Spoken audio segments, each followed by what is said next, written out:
Since mankind first settled the North American continent, the American Great Lakes have been used for both personal and commercial transportation.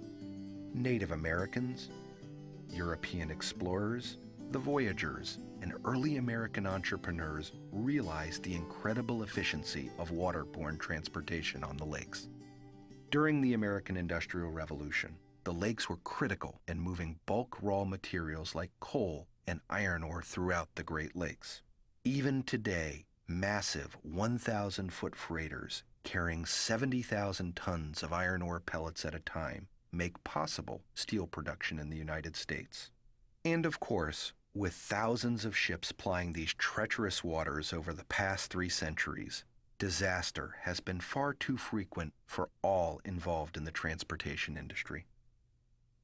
Although not as romantic as the schooner, nor as dramatic as the bulk carrier, the dredge and derrick barges of the Great Lakes also played a critical role in the region's economic development, from dredging rivers, building breakwalls, installing bulkheads, and filling in swamp regions. These anonymous workhorses made waterborne transportation cost-effective. Like their more well-known colleagues, the dredge, derrick, and crane barges also suffered disaster. Such was the case of the Craftsman, a 90-foot derrick barge lost in June of 1958 on Lake Erie.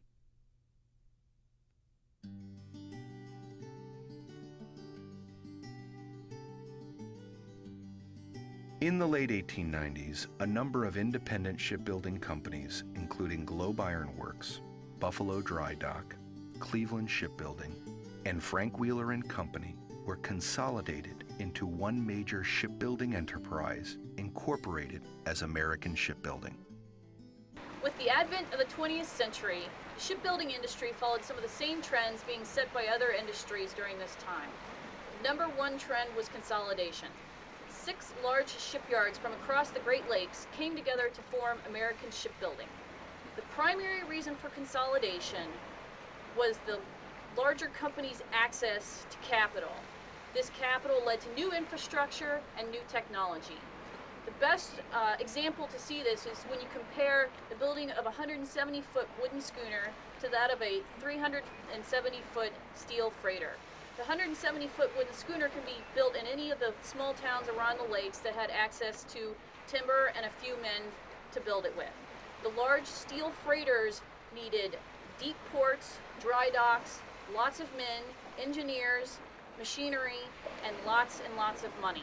With shipyards in Cleveland, Lorain, Toledo, Buffalo, and Chicago, American Shipbuilding built hundreds of commercial vessels from 1900 to the late 1980s. In 1921, American Shipbuilding Company built the Craftsman, a derrick barge. Like many of the thousands of vessels that have sailed on the Great Lakes, little is known about the working history of the Craftsman. American Shipbuilding built the Craftsman in 1921, and it was probably a barge used for their yard in order to do repair work and also help construct ships on the Cuyahoga River. Along about 1946, the L.A. Wells Construction Company acquired the Craftsman barge, and at that point in time they changed the configuration of it, they lengthened it, and Louis Wells, who was the president of the company, probably acquired her because he wanted to use it for the fill work that was going on for Cleveland's Burke Lakefront Airport at that time. City Council in Cleveland had passed legislation in 1942 to construct a lakefront airport, but they needed a landing pad, so they had to create about 111 acres on the east side of the Cuyahoga River in order to put that airport together. And Louis had at that time a series of tugs and barges that he used for various construction projects. He worked on projects before the Craftsman, such as building the Vermilion Lagoons in Vermilion, Ohio. That is a series of home sites along the Vermilion River that have waterfront in the back so people can park their boats. He did private projects He did water intake projects with his fleets of tugs and barges. He also did pier work. He constructed the Edgewater Park launch ramp in Cleveland, Ohio. And so he had a fleet of tugs and barges that did a lot of different projects all along the lakefront. He didn't limit himself to Ohio. They did the piers at Erie, Pennsylvania. The groins around Presque Isle were done by the Lewis L.A. Wells Construction Company, and things at Harbor Beach, Michigan, and at Oswego, New York. Those piers, some of those were done by his company also. In 1958, the city of Huron, Ohio hired L.A. Wells, owner of the Craftsman, to lay a pipeline beneath the Huron River as part of the city's effort to extend gas service to residents on the east side of the river. The Craftsman was used by Wells to complete the project. Projects such as these were the meat and potatoes of the barge and crane industry. Unfortunately for the Craftsman, a typical Lake Erie storm erupted while the Craftsman was being towed from Huron to Cleveland by the tug Toledo. This storm ended the career of this Lake Erie workhorse.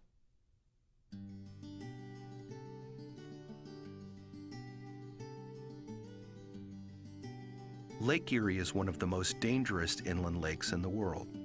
Carrie Soden, underwater archaeologist for the Peachman Lake Erie Shipwreck Research Center at the Great Lakes Historical Society, explains. Many people don't realize it, but there are a wealth of shipwrecks in Lake Erie. It is second only to Lake Michigan in the number of wrecks in her waters. Here at the Peachman Lake Erie Shipwreck Research Center, we have documented over 1,750 wrecks. Of these, approximately 265 have been located and identified. Many different types of ships sailed across the lake, and Lake Erie now contains the remains of many of these types. These include the 18th century sailing vessels, 19th century schooners and steamers, and 20th century whalebacks, freighters, tugs, and barges. Ohio waters of Lake Erie contain about 600 known shipwrecks. Of these, 10%, or about 60, have been identified and located. Again, there's a wide variety of ship types that have sank just in Ohio. The Admiral, which is a tug, the Cleveco, a barge, the Dundee, a schooner barge, or the Hannah, which is a scow schooner, are just a few of the shipwrecks and types that are here. This quantity and variety is good for study as well as recreational scuba diving and ecotourism. In fact, Lake Erie is the final resting place for some of the most dramatic maritime disasters in the world. The G.P. Griffith sank on June 12, 1850 off Willowick, Ohio. She was a side-wheel steamer and was full of German, Irish, and English immigrants headed from Buffalo to Toledo. Sometime during the night, her boilers caught fire and the captain headed her towards land. He was planning to beach her to let all the passengers off. Unfortunately, he hit a shoal about 1/2 mile from land. The passengers were told to fend for themselves, and many of them threw themselves off the side of the ship. Now, at this time, most immigrants traveled in all the clothes that they owned, so many had on very heavy clothes, and they also tended to sew a lot of their gold and silver into their clothes. So once they jumped off the side of the ship, they quickly sank and drowned. Almost 260 people died that night out of the 300 on board. This was the largest loss of life due to a maritime disaster on the Great Lakes until the early 20th century. December 9th, 1909 is one of the biggest mystery dates in shipwreck history on Lake Erie. That night, the Marquette and Bessemer No. 2 left Conneaut full of 30 rail cars full of ore, headed for Port Stanley, Ontario. As she left Conneaut, that was the last anybody ever saw of her. She never arrived in Port Stanley. A few days later, several witnesses claimed on both sides of the lake to have seen her lights, heard her whistle, and heard cries for help. Unfortunately, she's never been found, and until her wreck is discovered, no one will know exactly what happened to her. Black Friday, October 20th, 1916, is Lake Erie's very own perfect storm. It occurred with the collision of two low fronts and a third storm, which was the remnants of an unnamed hurricane coming up from the Gulf of Mexico. It remains to this date Lake Erie's worst commercial disaster. 4 ships sank and over 50 sailors lost their lives. The ships include the D.L. Filer, the Marshall Butters, the James Colgate, and the Merida. Why is Lake Erie such a dangerous place to pilot a vessel? The answer is not found in some mysterious explanation so common in discussions of the Bermuda Triangle. No, the answer is a simple one. Retired freighter captain Wayne Bratton explains. The shallowness of Lake Erie affects how rapidly the sea state develops as opposed to the other lakes, particularly Lake Superior, Lake Michigan. Basically, direction is the important issue, and Lake Erie, on a southwesterly wind, will, or northeasterly, will build a sea state quite quickly. But the difference of the two is 30 knots of wind southwest on Lake Erie is going to build 4 to 5 foot sea state quite quickly within less than an hour, than opposed to Lake Superior, where it would take a day for it to build a sea state. At 30 knots of wind probably wouldn't even build a 5 foot sea state on Lake Superior. In addition to depth, Lake Erie waters are dangerous for another reason. When we put our forecasts out, we usually mention strong winds in our storms. The main criteria for the shipping industry would be for winds of 50 knots or greater. This is what we call storm winds. And this is when we get the greatest wave action that can cause problems for the ships themselves. And the nor'easters are particularly bad, especially when you have a situation on the Great Lakes, just like on Lake Erie, where you have a northeast wind blowing down the lake from the northeast here. You get the highest wave action for the west end of the lake. Lake Erie's shallow waters and its propensity for rapidly changing weather clearly threaten all vessels on Lake Erie. The Craftsman, however, in its own design as a barge, made overcoming storms much more difficult. John Burke, Director Emeritus of the Great Lakes Historical Society and volunteer video archivist, explains. The typical barge, such as the one in question, was a hull with a crane mounted on it. Now, one of the important things on a crane, of course, of its nature, is to lift a heavy weight. And if you're going to lift a heavy weight with any kind of reach means how far out the crane could reach to pick up something heavy and bring it in and set it on the barge, which is invariably what they would do, or set it on another barge. The stability of the barge itself becomes very important. Now, the shape of a hull for a barge to be a very stable platform for the crane, as compared to the shape of a hull, let's say, of a relatively fast passenger boat, would be totally different. A fast hull in the water with a maximum hull speed should be as narrow as practical and as long as practical. In other words, waterline length to beam should be at a high number, of a high ratio. That gives you speed, because the speed of a hull, a displacement hull, is a function of her waterline length, whereas the stability of a barge is a function of her beam to her length. Well, the beam would be, of course, the thwartship width, but if this crane is working in any direction, the ideal shape would be a great big round disc. But a round disc is impractical because it has no sense of direction. It goes whichever way the wind blows. A square, snub-nosed barge does have a sense, somewhat of a sense of direction, so when under tow, it will follow behind the towing tug. The crane barges were very vulnerable on Lake Erie, much more vulnerable than on the other Great Lakes, and yet Lake Erie had the most business for them. So that's the reason why there's a few crane barges sitting on the bottom today.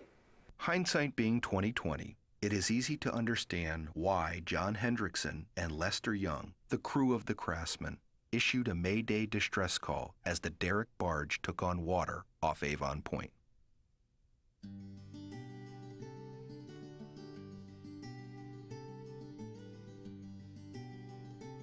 Exploring, surveying, and mapping a wreck like the Craftsman should not be attempted without tremendous research, classroom preparation, out-of-water training, and even in-water simulated practice.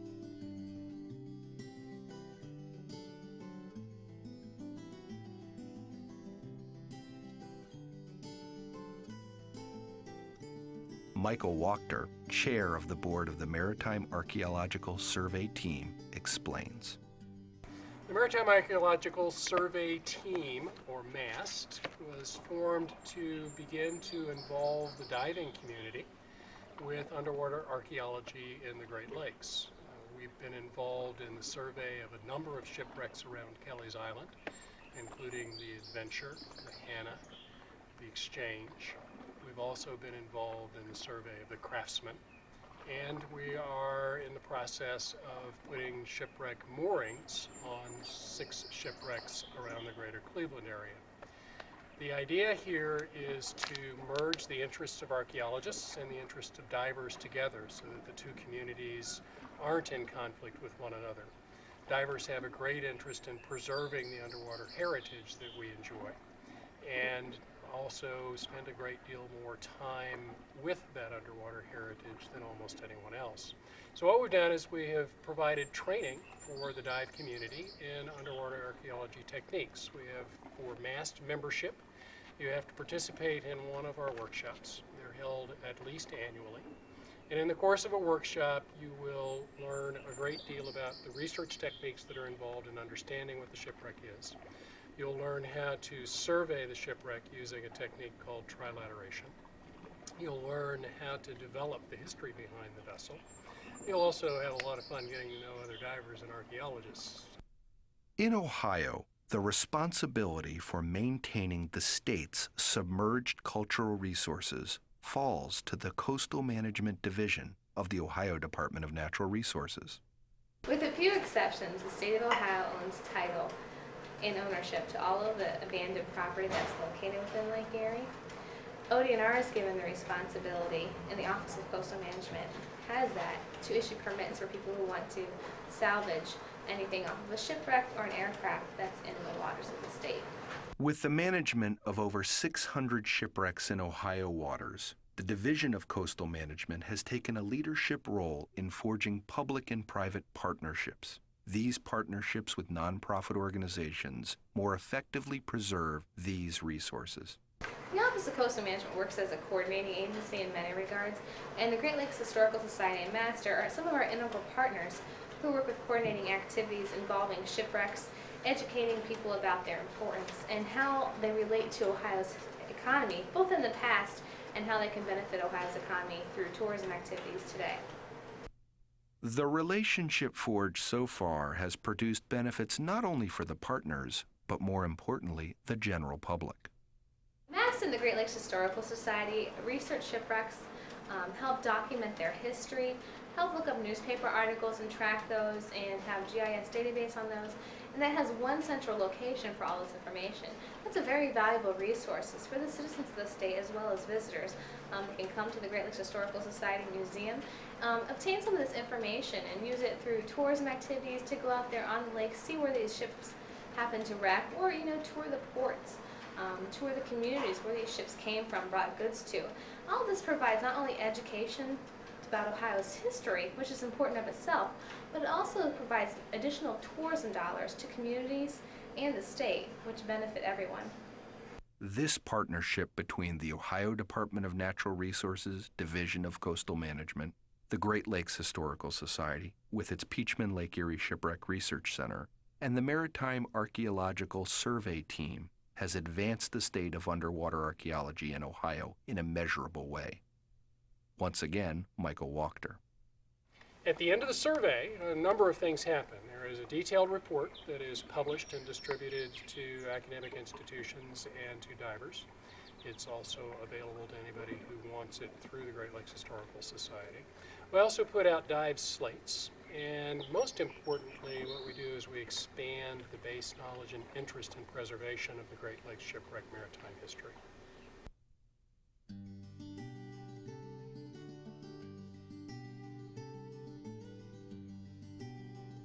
On June 3rd, 1958, the Craftsman sank in a storm in Ohio waters off Avon Point. The demise of the barge happened, it was June the 3rd of 1958, and the project in question at this time was they were laying an underwater pipeline under the Huron River in Huron, Ohio, to provide gas for people on either side of the river in Huron. They started out in rather nice seas. They were towing the barge east back toward Cleveland, and around Avon Point, the tug Toledo, which was towing the barge, ran into problems. They were suddenly in 6-foot seas. A mayday call was put out. There are 2 men on the barge. Lester Young and John Hendrickson were on the barge, and they were rather relieved when the Coast Guard Lorraine and Coast Guard Cleveland station came out. When they got there, they watched the barge slide sideways. 2 men were in the water. Another Coast Guardsman made a neat pickup of Lester Young and John Hendrickson. Today, it sits in approximately 40 feet of water encrusted with the now famous zebra mussel. The Maritime Archaeological Survey team has spent over 100 hours underwater mapping this wreck. Let us take a few moments to join these volunteers on the floor of Lake Erie. The Craftsman sits about 1 mile straight north off of Avon Point in 42 feet of water. She sits upright with her bow facing to the west. The crane and housing had broken off and sit about 100 feet off the stern directly east. One of the most identifiable features on the crane are the 2 winches. They sit on opposing corners, one on the southwest side and one on the northeast corner. They're easily identifiable because they have a 3 or 4 foot relief off the deck of the barge. They have, you can see the teeth of the mechanical gears as they work. However, you'll notice the barge itself is encrusted with zebra mussels, especially on every portion of the winches. There are several hatches on the deck of the barge that go down into the belly. However, none of the mast members have penetrated this wreck. The hatch covering itself is big enough for a man, but certainly not for a man with scuba gear onto it. A light shine down in the bottom reveals nothing down in there except a large silt layer. Near the center of the barge, where the crane would have stood, are a series of smaller, shallower hatches. These would have contained the controls for the crane. Again, incredibly encrusted with zebra mussels, making identification of actual controls difficult. The crane is the largest feature besides the barge itself. It sits about 100 feet off the stern of the Craftsman. Much of the house is still intact and attached to the crane. These together would have sat in the middle of the barge, where the mounting ring is still visible. The lattice work of the crane is also covered with zebra mussels. These really are a double-edged sword for the Lake Erie wreck diver. They cover the wreck and occlude features, but their filtering power helps keep the lake clear. 30 years ago, the average visibility was 3 feet. Now in the central and western basins of Lake Erie, thanks in large part to the zebra mussel, visibility can reach 30 to 40 feet. Of the thousands of wrecks on the Great Lakes, the Craftsman's legacy is certainly less than the Daniel J. Morrell or the Edmund Fitzgerald. No lives were lost when the Craftsman sank, and as a derrick barge, it simply does not captivate the imagination of the general public. And yet, the Craftsman is an archaeological record of a type of vessel that played an important role in the development of Great Lakes commercial shipping history. Crane and derrick barges like the Craftsman created the infrastructure that allowed commercial shipping to thrive. In addition, the work of the Great Lakes Historical Society, the Maritime Archaeological Survey Team, and the Ohio Department of Natural Resources Division of Coastal Management represents a new course in Lake Erie shipwreck preservation, a course that, when completed, will make Lake Erie the shipwreck capital of the world.